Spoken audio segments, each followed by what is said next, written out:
91 FM से मैं हूँ आरजे बरखा और हमारे बगल में आज के हमारे खास मेहमान बैठे हैं जाने माने लेखक, जाने माने अपने शहर के मशहूर टीचर मिथिलेश कुमार सिंह जी। सर आपका बहुत बहुत स्वागत है। Thank you. और सर ने अभी एक किताब लिखी है ब्लैक बुक ऑफ रीजनिंग। जो बच्चे कॉम्पिटिटिव एग्जाम्स की तैयारी कर रहे हैं और सारा कुछ सही करके अगर रीजनिंग में कहीं मामला उनका फंस रहा है तो ये किताब उनके लिए जादू की छड़ी साबित हो सकती है। ये जो किताब है बेसिकली जो कॉम्पिटिटिव एग्जाम में चाहे इंट्रेंस एग्जाम्स में जो रीजनिंग सवाल आते हैं जी, उसी के हिसाब से लिखा गया है। इस बुक को आप कंप्लीट सोर्स ऑफ नॉलेज मान सकते हैं, क्योंकि इसमें वो सारी बातें बताई गई हैं जो कि आवश्यक होता है एक अभ्यर्थी के लिए परीक्षा देने के दरमियान। तो इसमें नॉन वर्बल, वर्बल, एनालिटिकल तीनों पोर्शन दिया गया है। इसकी जो सबसे बड़ी विशेषता है कि इसमें पहले क्लियर कट कॉन्सेप्ट दिया गया है और कॉन्सेप्ट के बाद ट्रिक बताया गया है। तो अक्सर होता है कि छात्र क्या करते हैं कि पहले ट्रिक के ही फेर में लग जाते हैं, जो कि उनके लिए कभी कभी आत्मघाती साबित होता है। तो उसमें मैंने पहले यही सलाह दिया है कि पहले आप कॉन्सेप्ट पे अपने आप को ये करिए और इसके बाद ट्रिक पर जाइए, जो उसका शॉर्टकट जो मेथड होता है बनाने का। तो फिर उसमें आपको उसमें फ़ायदा होता है और कहीं फंसते नहीं है। तो मोटा मोटी किताब को मैंने लिखना शुरू किया 2011 में और लिख के ख़त्म हुआ 2015 में। तब कह सकते हैं कि 20 से 25 वर्षों का जो मेरे पढ़ाने का एक अनुभव रहा है या उसका प्रतिफल है, उसका आउटकम है ये। अरे वाह जी। और इस किताब की एक और खास बात ये आपको बता दूं कि अगर आप ये ले लेते हैं तो अगर आपके पास कोई टीचर नहीं भी है, कोई गाइड नहीं भी है, तो भी इतने अच्छे तरीके से चीजें इसमें एक्सप्लेन की हुई हैं कि जैसे सेल्फ स्टडी कहते हैं, राइट? आप खुद से पढ़ के आप कौन कौन से एग्जाम्स में ये किताब हेल्पफुल होगी sir? Bank, PO, SSC, railway के तमाम तरह के एग्जामिनेशन में हेल्पफुल है। प्लस इंट्रेंस टेस्ट जो भी एमबीएस के होते हैं डिफरेंट टाइप के, या फिर जो प्रतिभा खोज परीक्षा होती है उसके लिए भी यह हेल्पफुल है।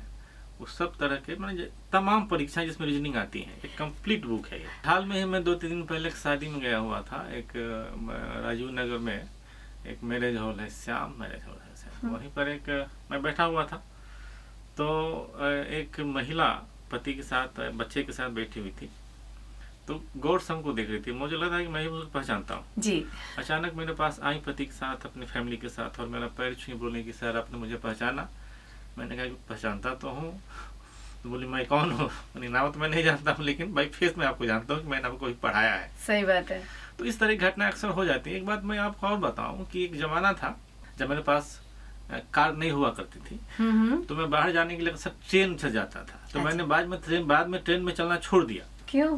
क्योंकि अक्सर जब मैं ट्रेन में बैठता था तो 3-4 लोग मिल ही जाते थे और मेरी प्राइवेसी खत्म हो जाती थी। अपने हिसाब से ना मैं बादाम खा सकता था, ना कुछ कर सकता था, ना चीटियां बादाम खा सकते दांत से तोड़ फोड़ के। फ्रीडम खत्म हो जाया करता है उसमें। हमको लगता था कि भाई ये बहुत ठीक चीज नहीं है कि आपको लोग घेर के बैठे रहे, बहुत आपको सम्मान दे रहे हैं। सही बात है। टाइप से अपना ही यात्रा कर पाते। अरे यार ब्यूटीफुल। तो ये खूबसूरती जो है ना, ये गुरु शिष्य परंपरा में है। आप बच्चों को पढ़ा देते हैं, आपको कई बार चीजें याद नहीं रहती, पर जो बच्चा आपसे पढ़ा होता है, आपसे पढ़ लिख के बहुत आगे जाता है। कहते हैं ना सभी टीचर्स को इसलिए हम प्रणाम करते हैं, थैंक यू कहते हैं कि आपकी वजह से हम है सर।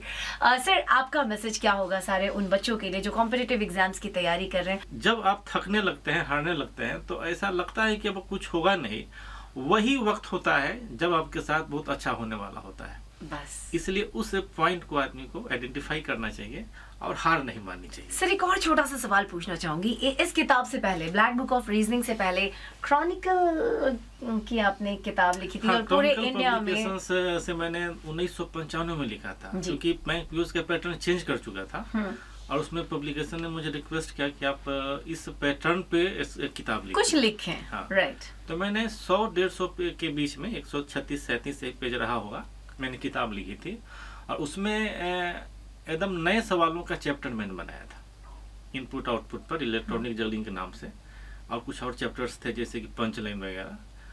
और वह किताब बहुत पॉपुलर हुई थी उस समय 95 में, और उससे डायरेक्ट सवाल एग्जाम्स में आए थे। आहा, क्या बात है। तो सर एक बात मैं जानना चाहूंगी, जो बच्चे आपसे जुड़ना चाहते हैं, एक तो ब्लैक बुक ऑफ रीजनिंग ये किताब कहाँ अवेलेबल है, और अगर आपसे कुछ सवाल करना चाहते हैं तो एक नंबर आप प्लीज बता दें। तो ये किताब लगभग सभी लीडिंग बुक शॉप्स पे अवेलेबल है और कुछ ही दिनों के अंदर ऑनलाइन प्लेटफॉर्म पे उपलब्ध हो जाएगी। और हमसे कोई पर्सनली कांटेक्ट करना चाहता है तो मुझे खुशी होगी किसी भी समस्या को लेकर जी 9006383846 पर व्हाट्सएप नंबर पे कांटेक्ट कर सकते हैं। Thank you so much sir. Thank you. Thank you.